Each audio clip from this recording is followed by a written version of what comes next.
নমস্কাৰ বন্ধুসকল, স্বাগতম জনাইছোঁ মোৰ ইউটিউব চেনেললৈ। বন্ধুসকল, এতিয়া লৈছোঁ আপোনালোকক ৰেইন ফৰেষ্ট ৰিচাৰ্চ ইনষ্টিটিউট যোৰহাটে মুকলি কৰি দিয়া এমপ্লয়মেণ্ট নটিফিকেশ্যনখন লৈছোঁ। এইখন হৈছে তেওঁলোকে মুকলি কৰি দিয়া এমপ্লয়মেণ্ট নটিফিকেশ্যনখন, য'ত তেওঁলোকে জুনিয়ৰ প্ৰজেক্ট ফেল' আৰু প্ৰজেক্ট এছিষ্টেণ্ট হিচাপে ৰিক্ৰুইটমেণ্টসমূহ কৰিব। ত' তাত এপ্লাই কৰিবৰ কাৰণে আপোনালোকৰ এডুকেশ্যনেল কোৱালিফিকেশ্যনছ কি বিচাৰিছে, এজ লিমিটবিলাক কিমান হ'ব লাগিব, আপোনালোকৰ পাৰ মান্থ চেলেৰীসমূহ কিমানকৈ পাব, কি ধৰণে পষ্টটোত এপ্লাই কৰিব, সেই গোটেই কথাখিনি আমি ভিডিঅ'টো ডিছকাছ কৰিম। চ' ভিডিঅ'টো আপোনালোকে প্ৰথম ভাইকলকৈ চাব। চ' বন্ধুসকল, ৰেইন ফৰেষ্ট ৰিচাৰ্চ ইনষ্টিটিউটে মুকলি কৰি দিয়া এমপ্লয়মেণ্ট নটিফিকেশ্যনখন চাওক। ইয়াতে আপোনালোকৰ লিখি থোৱা আছে যে যোনকেইটা পোষ্ট তেওঁলোকে ৰিক্ৰুইটমেণ্ট কৰিব, সেইকেইটা আপোনালোকৰ direct through walk in interview আপোনালোকৰ ৰিক্ৰুইটমেণ্টসমূহ কৰিব। ত' ইয়াতে আপোনালোকৰ ডেট এটা মেনশ্যন কৰিছে যে ডেটটো হৈছে আপোনালোকৰ 22 আগষ্ট 2022, 10:30 বজাৰ পৰা আপোনালোকৰ ইণ্টাৰভিউসমূহ তেওঁলোকে কণ্ডাক্ট কৰিব।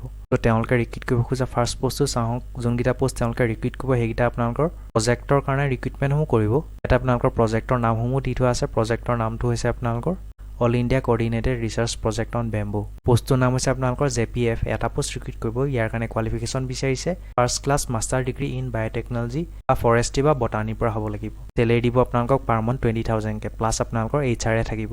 নেক্সট পোষ্টটো চাওক। নেক্সট পোষ্ট হৈছে আপোনালোকৰ JPF। এটা পোষ্ট ৰিক্ৰুইট কৰিব। এইটো আপোনালোকৰ প্ৰজেক্টটো হৈছে developing seed testing and seed storage protocols of selected forestry species from diverse forest type. So' ইয়াত আপোনালোকৰ ডিউৰেশ্যনটো দি থোৱা আছে 3 বছৰীয়া ডিউৰেশ্যন প্ৰজেক্ট হয় এইটো। ইয়াৰ কাৰণে কোৱালিফিকেশ্যন বিচাৰিছে first class master degree in botany or agriculture with specialisation in seed science বা প্লেণ্ট ব্ৰিডিং বা প্লেণ্ট ফিজিঅ'লজি। চেলেৰী দিব আপোনালোকক পাৰ মান্থ 20,000কৈ প্লাছ আপোনালোকৰ HR থাকিব। নেক্সট পোষ্ট হৈছে আপোনালোকৰ JPF। এটা পোষ্ট ৰিক্ৰুইট কৰিব। প্ৰজেক্টটো হৈছে আপোনালোকৰ assessment of demand and supply of timber বা fuel wood and fodder in India. 3 বছৰীয়া ডিউৰেশ্যনৰ প্ৰজেক্ট হয়। আপোনালোকৰ কোৱালিফিকেশ্যন বিচাৰিছে first class master degree in economics বা এগ্ৰিকালচাৰ বা ষ্টেটিষ্টিক্স বা মেথমেটিক্স বা ইক'লজি বা ফৰেষ্ট্ৰি বা বটানী। ছেম আপোনালোকৰ চেলেৰী দিব 20,000কৈ প্লাছ HR থাকিব। নেক্সট পোষ্টটো হৈছে আপোনালোকৰ JPF। এটা পোষ্ট ৰিক্ৰুইট কৰিব। প্ৰজেক্টটো হৈছে আপোনালোকৰ preparation of forest soil health cards under different forest vegetation in all forest divisions of India.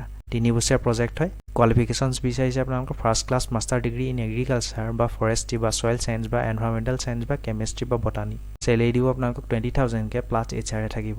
চ' এই ছেইম প্ৰজেক্টটোৰ কাৰণে আপোনালোকৰ দুটা প্ৰজেক্ট এছিষ্টেণ্ট ৰিক্ৰুইটমেণ্টসমূহ কৰিব। ইয়াৰ কাৰণে কোৱালিফিকেশ্যন বিচাৰিছে BSc ইন বটানী বা এগ্ৰিকালচাৰ বা ফৰেষ্ট্ৰি বা এনভাইৰমেণ্টেল চায়েন্স।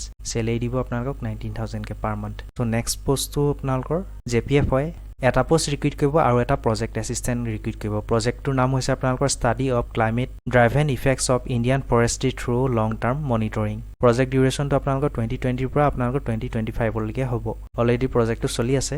চ' ইয়াৰ কাৰণে আপোনালোকৰ এছেঞ্চিয়েল কোৱালিফিকেশ্যন বিচাৰিছে first class master degree in soil science বা বিচাৰিছে আপোনালোকৰ first class master degree in agriculture বা ফৰেষ্ট্ৰি ইক'লজি বা environmental science with experience in soil science. Salary দিব 20,000কৈ প্লাছ আপোনালোকৰ HR থাকিব। যোনটো আপোনালোকৰ ছেইম প্ৰজেক্টৰ কাৰণে প্ৰজেক্ট এছিষ্টেণ্ট হিচাপে ৰিক্ৰুইটমেণ্ট কৰিব, তাৰ কাৰণে কোৱালিফিকেশ্যন বিচাৰিছে BSc ইন বটানী বা জুলজি বা ফৰেষ্ট্ৰি বা এগ্ৰিকালচাৰ। চেলেৰী দিব 19,000কৈ পাৰ মান্থ ফিক্সড হয়। ত' নেক্সট পোষ্টটোৰ কাৰণে আপোনালোকৰ JPF দুটা ৰিক্ৰুইট কৰিব। প্ৰজেক্টটোৰ নাম হৈছে আপোনালোকৰ national programme for conservation and development of forest genetic resources. Project ডিউৰেশ্যনটো আপোনালোকৰ হৈ আছে, যিহেতু অলৰেডি 2022 বা 2025লৈকে হ'ব। চ' JPF 1ৰ কাৰণে যোনটো আপোনালোকৰ ডকুমেণ্টেশ্যন ফৰ FGRৰ কাৰণে ৰিক্ৰুইটমেণ্ট কৰিব, তাৰ কাৰণে এছেঞ্চিয়েল কোৱালিফিকেশ্যনছ বিচাৰিছে first class master degree in MSc বা বটানী বা forestry with specialisation in higher plant taxonomy or ecology. Salary দিব আপোনালোকক 20,000কৈ পাৰ মান্থ প্লাছ আপোনালোকৰ HR থাকিব। নেক্সট যোনটো কম্পনেণ্টটোৰ কাৰণে আপোনালোকৰ ৰিক্ৰুইটমেণ্ট কৰিব FGR seed and germplasm storage. JPF পোষ্টটো ৰিক্ৰুইট কৰিব, তাৰ কাৰণে কোৱালিফিকেশ্যন বিচাৰিছে first class master degree in plant breeding and genetics বা বায়'টেকনলজি। 20,000কৈ পাৰ মান্থ চেলেৰী দিব প্লাছ আপোনালোকৰ HR থাকিব।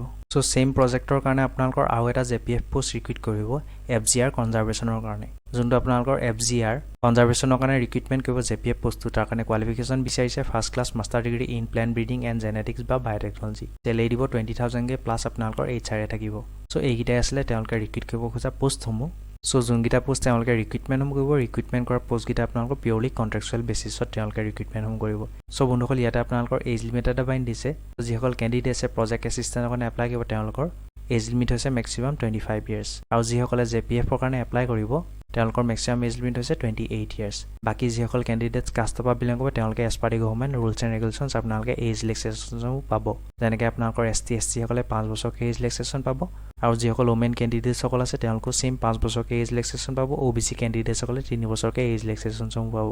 চ' বন্ধুসকল, আপোনালোকৰ Rainforest Research Institute application format এটা মুকলি কৰিছে সেই এপ্লিকেশ্যন ফৰ্মেটখন আপোনালোকে ফিল আপ কৰি পেলাই ইণ্টাৰভিউ দিনা আপোনালোকে লৈ যাব লাগিব তো বন্ধুসকল আপোনালোকৰ যোনদিনা ইণ্টাৰভিউ হ'ব ইণ্টাৰভিউৰ টাইম টেবুল এটা দি থোৱা আছে আপোনালোকে 9:30 to 10:30 আগত পাবগৈ লাগিব তো তেতিয়া আপোনালোকৰ ডকুমেণ্ট ভেৰিফিকেশ্যনছ বা আপোনালোকৰ যোনখিনি এপ্লিকেশ্যন ফৰ্মখিনি আছে এইখিনি আপোনালোকে ছাবমিট কৰিব লাগিব তেওঁলোকক যেতিয়া আপোনালোকে এপ্লিকেশ্যন ফৰ্মখন ফিল আপ কৰি পেলাই ছাবমিট কৰিব লগতে আপোনালোকৰ যিমানখিনি এডুকেশ্যনেল কোৱালিফিকেশ্যনছ এক্সপিৰিয়েঞ্চ কাৰোবাৰ যদি আছে আৰু আপোনালোকৰ যিমানখিনি টেষ্টিমনিয়েলছখিনি আছে গোটেইখিনি আপোনালোকে জেৰক্স কৰি পেলাই ছেল্ফ এটেষ্টেড কৰি লৈ যাব লাগিব ডিউৰিং ছাবমিশ্যন আপোনালোকে আপোনালোকৰ টেষ্টিমনিয়েলছখিনি এপ্লিকেশ্যন ফৰ্মখনৰ লগতে আপোনালোকে ছাবমিট কৰিব লাগিব তেওঁলোকক ঠিক আছে আৰু আপোনালোকৰ এখন পাছপোৰ্ট সাইজ ফটোগ্ৰাফ লাগিব তো বন্ধুসকল RFRI মুকলি কৰি দিয়া এখন হৈছে এপ্লিকেশ্যন ফৰ্মেটখন যোনখন আপোনালোকৰ ইণ্টাৰভিউ দিনা আপোনালোকে ফিল আপ কৰি পেলাই লৈ যাব লাগিব লগতে আপোনালোকৰ যিমানখিনি ডকুমেণ্টছখিনি আছে গোটেইখিনি লৈ যাব লাগিব আৰু বন্ধুসকল আপোনালোকে তাৰ কাৰণে চিন্তা নকৰিব ভিডিঅ'টোৰ ডেছক্ৰিপশ্যন বক্সত এপ্লিকেশ্যন ফৰ্মখন দি থ'ম যোনখন আপোনালোকে ফিল আপ কৰি লৈ যাব লাগিব তাৰ লগতে আপোনালোকৰ অফিচিয়েল এডভাৰটাইজমেণ্টখন আৰু আপোনালোকৰ অফিচিয়েল ৱেবছাইটৰ লিংকসমূহ ভিডিঅ'টোৰ ডেছক্ৰিপশ্যন বক্সতে দি থ'ম